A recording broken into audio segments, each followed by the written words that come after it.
تو قیامت آئے گی، قیامت سے پہلے ایک وقت آئے گا جبکہ دنیا میں کوئی صاحب ایمان نہیں بچے گا، اس سے پہلے ایک وقت آئے گا جبکہ پوری دنیا پر اللہ کے دین کا غلبہ ہوگا۔ اس سے پہلے کیا ہوگا؟ یہ اس سے پہلے والا معاملہ ہے جو آج کے میرے عنوان میں ہے، دجالی فتنہ، المسیح الدجال، الدجال الاکبر۔ اب سب سے پہلے سمجھیے کہ دجل کہتے کسے، لفظی معنی کیا ہے دجال کے؟ اردو میں بھی یہ لفظ مستعمل ہے، دجل و فریب۔ دجل کہتے ہیں ملمہ سازی، کسی حقیقت پر کسی اور شے کا پردہ ڈال دینا تاکہ انسان دھوکہ کھا جائے۔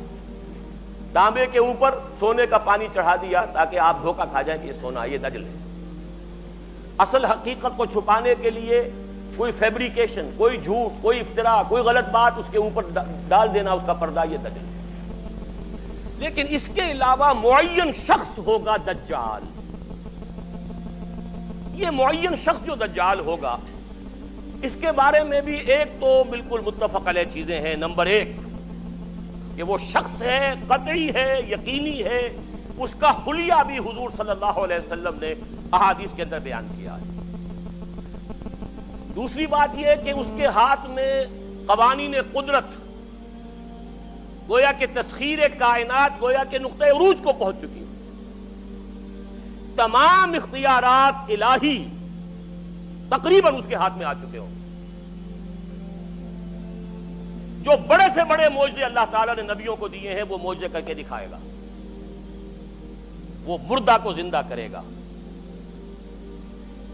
مردہ لوگوں کی افواہوں کو لے کر آئے گا، ان کی روحوں کو، اگرچہ جھوٹی روحیں ہوں گی، وہ شیاطین جن ہوں گے جو ان کا بھیس بدل کر آئیں گے، لیکن یہ کہ وہ لوگوں سے کلام کریں گی۔ یہ اسپرچولیزم جو اپنی انتہا کو پہنچا ہوا ہے یورپ میں اور مغرب میں، یہ در حقیقت اسی کا ایک مظہر ہے۔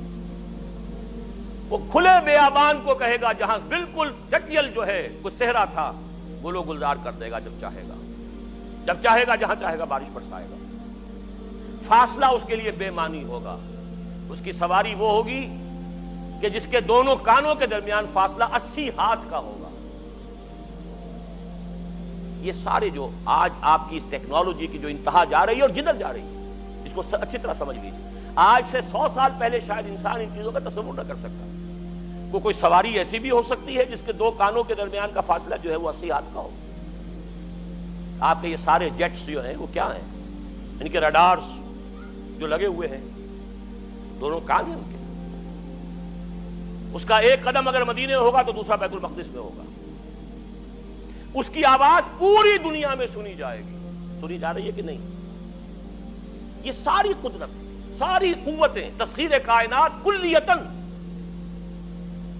ایک آدمی کو چیر کر 2 ٹکڑے کرے گا، دونوں ٹکڑوں کو علیحدہ کرے گا، اس کے درمیان چلے گا اور پھر ان دونوں کو جوڑے گا اور کھڑا کر دے گا۔ احادیث میں ساری موجود ہے۔ سرجری جدھر جا رہی ہے کوئی عجب نہیں کہ وہاں تک آدمی پہنچ جائے۔ فریز کر کے تو یہ معاملہ اب ہو ہی سکتا ہے، لیکن یہ کہ ابھی اگلا اور قدم کیا ہوگا کچھ نہیں کہہ سکتے۔ یہ چیزیں تو ہیں متفق علیہ۔ البتہ کچھ معاملات کے اندر احادیث میں کچھ اختلاف پایا جاتا ہے اور یہ مشکلات الحدیث میں سے، اور میں بھی چونکہ اس مسئلے میں اب تک بھی کسی درجے میں، ابھی قطعیت کے ساتھ میں کوئی بات نہیں کہہ پا رہا ہوں، لیکن اب چونکہ گمان غالب کے درجے میں ایک رائے تک پہنچ چکا ہوں، اس لیے میں نے آج اس بات کو آپ تک پہنچانے کے لیے یہ عنوان اختیار کیا ہے۔ اس لیے کہ حدیث میں جو آتی ہے تفاصیل، اس سے معلوم ہوتا ہے کہ یہ دجال 2 دجل کرے گا۔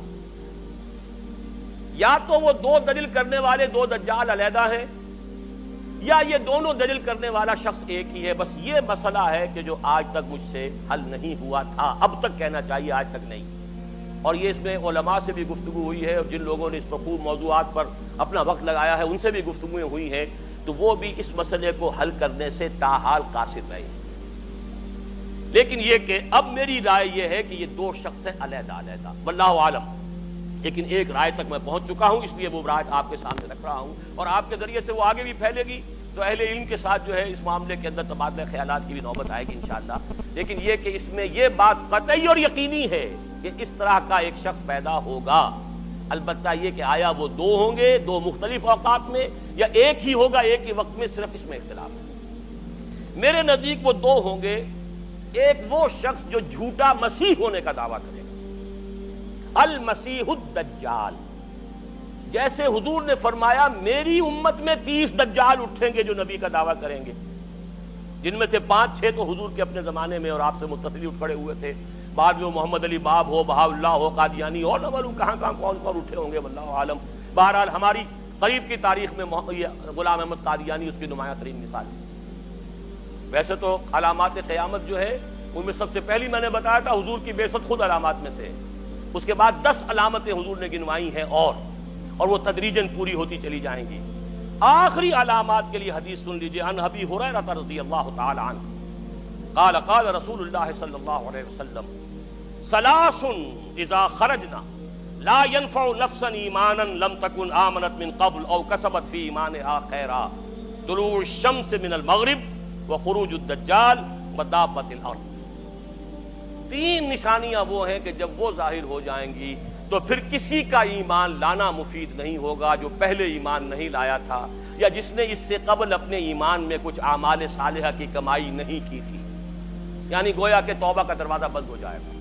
جیسے جب موت کے آثار شروع ہو جاتے ہیں تو توبہ کا دروازہ انسان کے لیے بند، اب جب موت کے آثار شروع ہو گئے اب توبہ کرنا فائدہ نہیں، اس سے پہلے توبہ کا دروازہ کھلا ہوا ہے۔ معلوم یغرغر، جبکہ وہ موت کے آثار شروع ہو جاتے ہیں، گھنگرو بولنا شروع ہو جاتا ہے، معلوم ہوتا ہے کہ اب جا رہا ہے، اب توبہ بیکار ہے۔ اسی طریقے سے پوری نوع انسانی کے لیے توبہ کا دروازہ بند ہوگا ایک وقت میں آ کر کہ اب کسی کے لیے توبہ نہیں، ایمان نہیں، اور اس کے لیے 3 علامتیں بیان ہوئی ہیں، یہ بھی مسلم شریف کی روایت ہے۔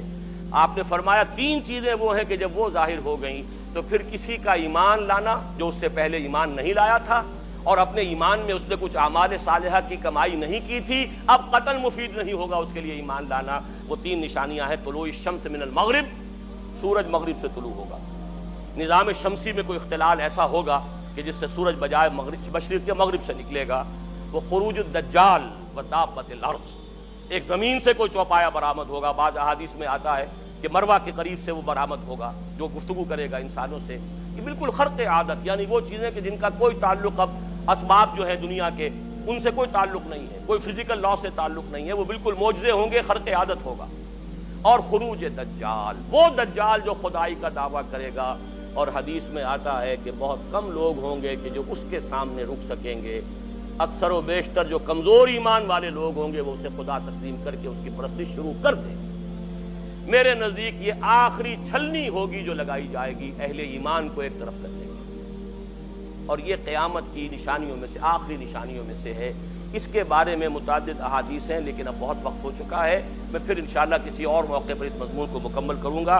اللہ تعالیٰ مجھے، جیسا کہ حضور صلی اللہ علیہ وسلم دعا کرتے تھے، اللہم انا نعوذ بک من فتنة المسیح الدجال، اللہم انا نعوذ بک من فتنة المسیح الدجال، اللہم اعذنا منہ، اللہم اعذنا منہ، ربنا تقبل منا انك انت السميع العليم وتب علينا انك انت التواب الرحيم برحمتك يا ارحم الراحمين۔